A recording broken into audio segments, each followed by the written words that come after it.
ಯಾರ ಪರವೂ ಅಲ್ಲ, ಯಾರ ವಿರುದ್ಧವೂ ಅಲ್ಲ. ಸಾಯಂಕಾಲ ಎಕ್ಸ್ಪ್ರೆಸ್, ಇದು ಜನಪರ.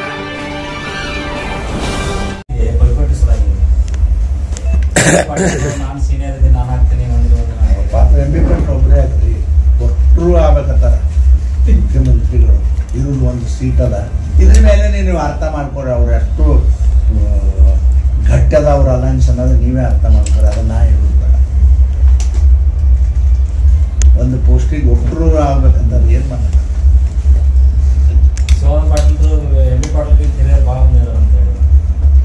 ನೋಡ್ರಿ, ಅದೆಲ್ಲ ನಡೀತೀರಿ. ಅವರು ಒಬ್ರು ಏನು ಹೇಳ್ತಾರೆ. ನಾ ಹೇಳ್ದಲ್ಲ ಒಂದೇ ಮಾತೇನೆ, ಪೈಪೋಟಿ ಇದು ಎಲ್ಲರೂ ಆಗ್ಬೇಕು ಅಂತಾರೆ. ಅಲ್ಲ, ಖರ್ಗೆ ಆಗ್ಬೇಕಂತ ಒಂದು ಟೀಮ್ ಇದೆ, ಖರ್ಗೆ ಆಗ್ಬೇಕಂತ ಒಂದು ಟೀಮ್ ಇದೆ ರೀ. ಆಮೇಲೆ ನಮ್ಮ ತುಮಕೂರವರು ಮಂತ್ರಿಗಳು ಹೋಮ್ ಮಿನಿಸ್ಟರ್ ಆಗ್ಬೇಕಂತ ಒಂದು ತಂದಿದೆ. ಆಮೇಲೆ DK ಶಿವಕುಮಾರ್ನ ಒಂದು ಸ್ವಲ್ಪ ಮೂಡಿಯನ್ನು ಕುಂದಿರ್ಸಾರ. ಅವ್ರ ಹೆಸರೇ ತೆಗೆಯಲ್ರಿ ಯಾರು. ಉಳಿದ ಒಟ್ಟರು ಎಲ್ಲ. ಆಮೇಲೆ ನಮ್ಮ ಹಿಂದುಳಿದ ವರ್ಗದ ನಾಯಕ ಗೋಕಾಕ್ನವ್ರು ಅವರು ಆಗ್ಬೇಕಂತಾರೆ. ಸತೀಶ್ ಜಾರಕಿಹೊಳಿ ಭಾಳ ಜನ ಅದಾರ. ಸಿದ್ದರಾಮಯ್ಯ ಕುರ್ಚಿಯಿಂದ ಇಳಿಸ್ಲಿಕ್ಕೆ ಇದೊಂದು ಮೂಢ ಪ್ರಕರಣ ಇವರು ಬಳಸ್ಕೊಳ್ತಾರೆ. ಯಾರು ಕಾಂಗ್ರೆಸ್ ನನಗೇನು ಗೊತ್ತಿಲ್ಲಪ್ಪ. ಅಂದ್ರೆ ನಾವು ಮಾತ್ರ ಬಳಸ್ಕೊಂಡಿದ್ದೇವೆ ಅಂದ್ರೆ ನಾವು ಅನ್ಯಾಯವಾಗಿ ಬಳಸ್ಕೊಂಡಿಲ್ಲ. ಅವ್ರು ಮಾಡೋದು ಖರೆ ಅದ ಅಂತಕ್ಕಂಥ ನಮ್ಗೆ ಗೊತ್ತದ. ಅದಕ್ಕೆ ನಾವು ಹೇಳಿದೆವಪ್ಪ, ಅವ್ರು ರಾಜೀನಾಮೆ ಕೊಡಬೇಕು ಅಂತ ಹೇಳಿದೆವು. ನೋಡಿರಿ, ಕರೆ ಸಿದ್ದರಾಮಣ್ಣ ಎಂಥ ಒಳ್ಳೆ ಮನುಷ್ಯ ಅಂತ, ಅವನ ಬಗ್ಗೆ ಒಳ್ಳೆಯ ಅಭಿಪ್ರಾಯ ಇತ್ತು. ಹಿಂದುಳಿದ ವರ್ಗದ ಒಬ್ಬ ನಾಯಕ ಅಂತೇಳಿ ಈ ವಿಷಯದಾಗ ನನಗೇನು ಅಷ್ಟು ಅವರು ಅಧಿಕಾರಕ್ಕೆ ಬೆನ್ನು ಹತ್ತಿಬಿಟ್ರು. ನನಗೂ ಭಾಳ ಕೆಟ್ಟ ಅನಿಸ್ಲಾಗತ್ತೆ. ಹತ್ತಬಾರ್ದಾಗಿತ್ತು ನಿಜವಾಗಿ. ಒಳ್ಳೆ ಹೆಸರು ಇತ್ತು. ಈಗ ನೋಡಿ ಪಾಪ ರಾಮಕೃಷ್ಣ ಹೆಗ್ಡೆ ಅವ್ರು ಬರೀ ಒಂದು ಸಣ್ಣ ನೀವು ಕದ್ದಾಲಿಗೆ ಫೋನ್ ಮಾಡೋದಿಲ್ಲ ಅನ್ನೋದಕ್ಕೆ ರಾಜೀನಾಮೆ ಕೊಟ್ಟರೆ ಇವತ್ತಿಗೂ ಹೆಸರು ಅದ. ಇನ್ನೂ 50 ವರ್ಷ ಉಳಿತದ ರಾಮಕೃಷ್ಣ ಹೆಗ್ಡೆ ಅವರು. ಹಂಗೆ ಇವನು ಉಳಿತಿತ್ತು. ಇನ್ನೊಂದು 50 ವರ್ಷ ರಾಜೀನಾಮೆ ಕೊಡಲಿಲ್ಲ. ಅದಕ್ಕೆ ಅಧಿಕಾರಕ್ಕೆ ಬೆನ್ನು ಹತ್ತಾರ ಅಂತ ನಮಗೂ ಅನಿಸ್ಲಾಗತ್ತೆ. ಈಗ ಪಾತ್ರ ಏನಿಲ್ಲ ಅಂತ ಹೇಳ್ತಾರೆ ಅವ್ರು ಹೇಳ್ತಾರೆ. ಈಗ ನಾಳೆ ಕೋರ್ಟ್ ಹೇಳ್ತದಲ್ರಿ, ಏನು ಹೇಳೋದು? ಸಾಕ್ಷಿ ಏನಿದೆ ನೋಡ್ರಿ, ಸಿದ್ದರಾಮಣ್ಣಂದು ಇದು ಒಂದೇ ಕೇಸ್ ಅಲ್ಲ. ತಿಳ್ಕೊರಿ, ಈ ಕೇಸ್ನಾಗ ಏನಾಗ್ತದ ಆಗಿಲ್ಲ ಅಂದ್ರೂ ಇನ್ನೂ ಭಾಳ ಅದಾವ ಕೇಸ್ ತಯಾರು ಮಾಡಿದ್ರು.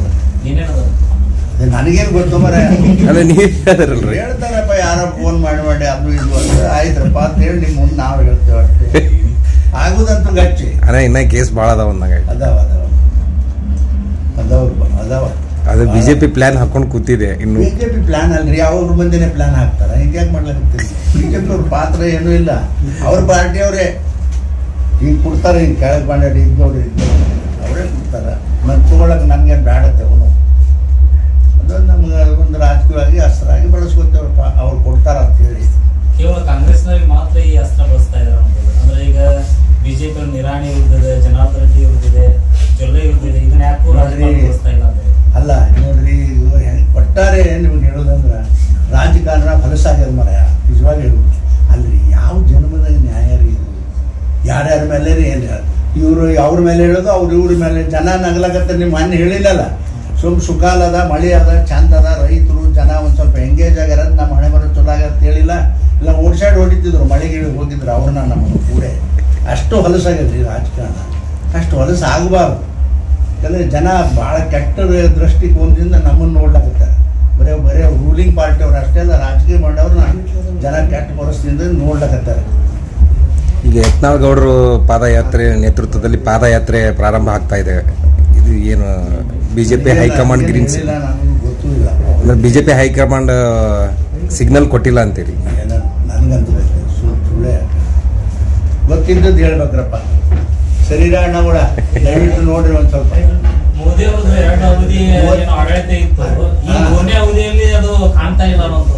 ಅಲ್ಲರಿ, ಆಡಳಿತ ಅನಿಸ್ತಾ ಇದೆ. ಅಲ್ಲಪ್ಪ ನೋಡಿ, ಇವರಿಗೆ ಕಾಂಗ್ರೆಸ್ನವರು ಇದನ್ನೆಲ್ಲ ಅಪಪ್ರಚಾರ ಮಾಡಿ ಎಲ್ಲದಕ್ಕೂ ಕಾಂಗ್ರೆಸ್ನವರು ಅಪಪ್ರಚಾರ ರೀ. ಸುಮ್ಮನೆ ಅಲ್ಲ. ನೋಡ್ರಿ, ಅವನೇನು ಪುಣ್ಯಾತ್ಮ. ಇವ್ರದ ಡಾಕಾದಂಗ ಹೆಂಗಾಯ್ತು ಪ್ರೈಮ್ ಮಿನಿಸ್ಟರ್ ಆ ಥರ ಅಂತ ಹೇಳ್ತಾರೆ. ಅದು ನಮ್ಮದೇ ಆಗ್ಲಾಗತ್ತದ. ಹೋಗಿ ಮೋದಿ ಅವರು ಎಲ್ಲದಕ್ಕೂ ಪ್ರತಿಯೊಂದಕ್ಕೂ ಮೋದಿಯವರು ಎಲ್ಲ ಕರೆಕ್ಟ್ ಮಾಡೋದು. ಅಲ್ಲಿ ನೀವು ಒಂದೇ ಮಾತು, 70 ವರ್ಷ ರಾಜಕಾರಣ ಮಾಡಿದ್ರು ದೇಶದಾಗ. ನಮ್ಗೇನಾದರೂ ಬೇರೆ ರಾಷ್ಟ್ರಗಳಲ್ಲಿ ಗೌರವ ಇತ್ತಾ? ಖರೆ ಹೇಳ್ರಿ ನೋಡೋಣ. ನೀವೇ ನೋಡ್ರಿ, ಒಂದು ಸ್ವಲ್ಪರೇ ಇಂಡಿಯನ್ಸ್ ಅಂತ ನೋಡ್ರಿ. ಇಂಡಿಯನ್ಸ್ ಅಂತ ಎಲ್ಲಿಯೂ ಹೇಳ್ತಿದ್ದಿಲ್ಲ ಅವರು. We are Asian. ನಾವು ಇಂಡಿಯನ್ ಅಂತ ಹೇಳ್ತಿದ್ದಿಲ್ಲ ಅವಾಗ ನಮ್ಮ NRI ಜನ.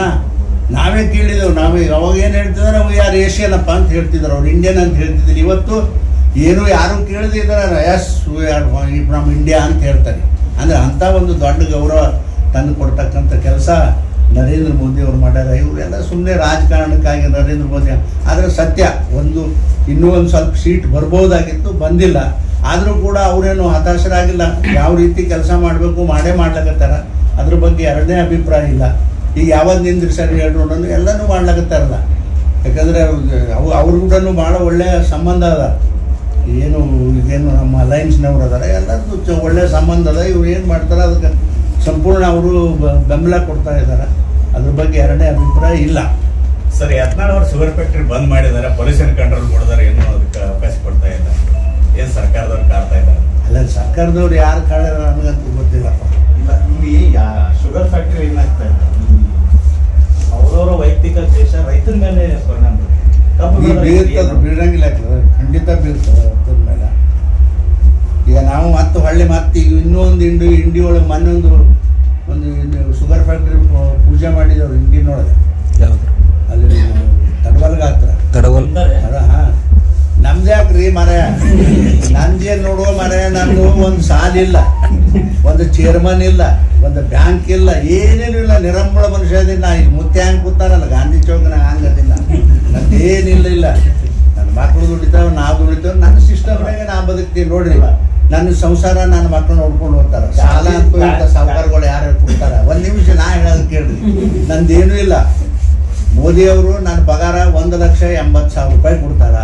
3,000 ರೂಪಾಯಿ ಇಸ್ಕೋತಾರ ಅವರೇ. ಆ ಉಳಿಕಿದ ರೊಕ್ಕ ಎಲ್ಲ ನನ್ನ ಹತ್ರ ಇರ್ತದ. ನನಗೆ ನನ್ನ ಸಿಸ್ಟಮ್ನಾಗ ನಾ ಬೆಳ್ಕೊಂಡಿರ್ತೀನಪ್ಪ. ನಾನು ರಾಜಕಾರಣ ಅದಕ್ಕೇನು ಪಾಪ ಯಾರಿಗೂ ಒಂದು ರೂಪಾಯಿ ಯಾರಿಗೂ ಕೊಡೋಕ್ಕಾಗೋದಿಲ್ಲ.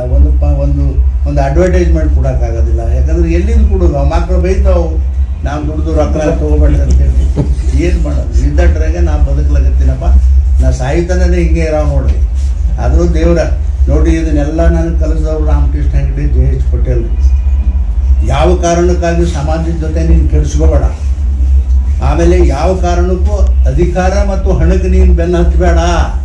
ನೋಡ್ರಿ, ಯಾರು ಅವತ್ತು ಹೇಳಿದ್ದು 20-30 ವರ್ಷದಿಂದ ಇವತ್ತಿನ ತನ ನನ್ನ ಕಿವಿ ಒಳಗದಾವ. ಯಾವ ಕಾರಣಕ್ಕೂ ಇವಕ್ಕೆ ಬೆನ್ನು ಹತ್ತಬೇಡಪ್ಪ, ಅದೇ ನೀನು ಬೆನ್ನು ಹತ್ತಿ ಬರ್ತದ ಅಂತಕ್ಕಂಥ ಮಾತು ಅವತ್ತು ಹೇಳಿದ್ದು. ಅದು ಇವತ್ತು ನನ್ನ ಜೀವನದಾಗ ಸತ್ಯ ಆಗ್ಯದ. ಅಧಿಕಾರವು ನನ್ನ ಜೊತೆ ಅದ, 4 ರೂಪಾಯಿನೂ ನನ್ನ ಜೊತೆ ಅದ. ನನ್ನ ಮಕ್ಕಳು 4 ರೂಪಾಯಿನೂ ಮಾಡ್ತಾರೆ. ಮತ್ತು ಎಷ್ಟು ಸತ್ಯ ಹೇಳ್ರಿ ನೋಡೋಣ. ಯಾರ ಕಡೆಯಿಂದ ನಾವು ಯಾರ ಕಡೆ ಬೇಯಿಸ್ಕೊಳ್ಳೋಂಗಿಲ್ಲ. ಯಾರ ಕಡೆಗೆ ಬರ್ತಾರ ಭಾಳ ಜನ ಅಂತ ಕೆಲಸ ಆದ್ರೆ ಮಾಡ್ತೇವಪ್ಪ, ಇಲ್ಲಾಂದ್ರೆ ಗೌಡ್ರ ಆಗೋದಿಲ್ಲ ರೀ ಅಂತೇಳಿ ಕಳಿಸ್ಬಿಡ್ತೇವೆ ಅಷ್ಟೇ. ಆದರೆ ಅದು ಇದು ನಾವು ಯಾವುದೂ ಮೈಗೆ ಹಚ್ಕೊಂಡಿಲ್ಲ, ಹಚ್ಕೊಳ್ಳೋದಿಲ್ಲ. ದೇವ್ರು ಅವ್ರು ಅಂಗಿ ಪಟೇಲ್ರು, ರಾಮಕೃಷ್ಣ ಹೆಗಡೆ ಸಾಹೇಬ್ರು ಹೆಂಗೆ ಇಟ್ಟಿದ್ರು ಹಾಗೆ ನನಗೂ ಇಟ್ಬಿಡಕ್ಕೆ ಹೇಳ್ಯಾರ. ನಾನು ಇಟ್ಕೊಂಡಿನಪ್ಪ ಇವತ್ತು. ಅದೇನು ನಾನು ಕೆಡಿಸ್ಕೊಳ್ಳೋದಿಲ್ಲ. ನಮಸ್ಕಾರ. ರಾಹುಲ್ ಗಾಂಧಿ ಅವರು ಹಮಾಸ್ ಉಗ್ರರನ್ನ ಪಾಂಡವರು ಹೋಲಿಸಿದ್ದಾರೆ. ನೋಡ್ರಿ ರಾಹುಲ್ ಗಾಂಧಿ ಅವರು ಅವ್ರ ಲೀಡರ್ ಏನ್ರಿ? ನನಗೆ ಹೇಳ್ರಿ ಮೊದಲ. ಅವ ಅಂಗಿ ಅಂತದ ಆಗ್ತಾನ, ಪ್ಯಾಂಟ್ ಅಂತ ಆಗ್ತಾನ ಅಲ್ರಿ. ಅವ್ರ ಅಜ್ಜ ಪಜ್ಜ ಎಂತ ಅಲ್ರಿ. ಪ್ರಧಾನಮಂತ್ರಿ ಆಗವ್ರಿ, ವಿರೋಧ ಪಕ್ಷದ ನಾಯಕ. ಕೋಡ್ ಬೇಡನ್ರಿ, ಡ್ರೆಸ್ ಕೋಡ್ ಬೇಡ.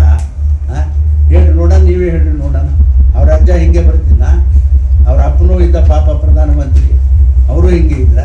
ಇವ ಲೀಡರ್ ಅಂತ ಅನ್ಸ್ಕೊಳಕ್ ಯೋಗ್ಯ ಇಲ್ಲರಿ. ಪಾಪು ಅಂತ ಏನು ಹೇಳ್ತಾರೆ ಜನ, ಅದೇ ಕರೆ. ಅದು ನಡೀತಿ. ನಮಸ್ಕಾರ ಎಲ್ಲರಿಗೂ ನಮಸ್ಕಾರ.